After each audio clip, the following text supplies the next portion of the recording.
বিশ্বের সবচেয়ে শান্ত দেশের তালিকায় ভারতের থেকে এগিয়ে কোন দেশ? বাংলাদেশ পাকিস্তানই বা আছে কত নম্বরে? বিশ্বজুড়ে যখন অস্থিরতা, তখন কোন দেশ কতটা শান্তিপূর্ণ?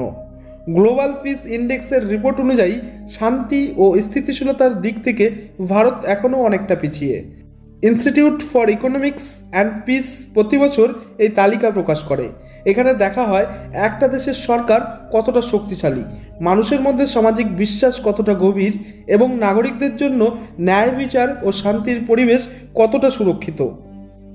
এই প্যারামিটারগুলোর উপর ভিত্তি করেই তৈরি হয় র্যাঙ্কিং। সবচেয়ে শান্তিপূর্ণ দেশ, প্রতিবারের মতো এবারেও সবচেয়ে শান্তিপূর্ণ দেশের মুকুট ছিনিয়ে নিয়েছে আইসল্যান্ড। গত 18 বছর ধরে দেশটি এই স্থান ধরে রেখেছে। এছাড়া আয়ারল্যান্ড, নিউজিল্যান্ড, সুইজারল্যান্ডেও স্থিতিশীল পরিবেশের জন্য শীর্ষে রয়েছে। শীর্ষ 10টি দেশের মধ্যে এশিয়ার একমাত্র দেশ হিসেবে স্থান পেয়েছে সিঙ্গাপুর। গ্লোবাল পিস ইন্ডেক্স 2025-এর তালিকায় ভারতের অবস্থান কিছুটা হতাশাজনক। 115তম স্থানে থাকা ভারতের এই র্যাঙ্কিংয়ে বড় কারণ হলো আঞ্চলিক সংঘাত, অভ্যন্তরীণ বিবাদ এবং শহরের অপরাধ প্রবণতা। প্রাণবন্ত সংস্কৃতি এবং বহুত্ববাদের জন্য প্রশংসা পেলেও ভারত এখনও পুরোপুরি শান্ত দেশের তালিকায় উঠে আসতে পারেনি।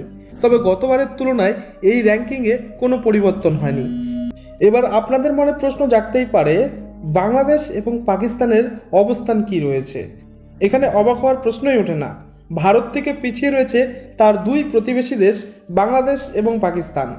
এই তালিকায় বাংলাদেশ রয়েছে 123তম স্থানে, যা গতবারের চেয়ে 33 ধাপ নিচে নেমেছে, আর পাকিস্তান রয়েছে 144তম স্থানে, যা গতবারের চেয়ে 4 ধাপ নিচে নেমেছে। প্রতিবেশী ও অন্যান্য দেশের অবস্থান, নেপাল ভারতের আরেক প্রতিবেশী দেশ, এই তালিকায় 8 ধাপ এগিয়ে 76তম স্থানে উঠে এসেছে। ভুটান রয়েছে 21তম স্থানে, আমেরিকা আছে 128তম স্থানে, যা ভারতের থেকেও বেশ নিচে। যুদ্ধবিধ্বস্ত প্যালেস্তাইন 145তম স্থানে, ইসরায়েল 155 এবং আফগানিস্তান 158তম স্থানে রয়েছে। বিশ্বের সবচেয়ে অশান্ত দেশের তালিকায় সবার শেষে রয়েছে রাশিয়া।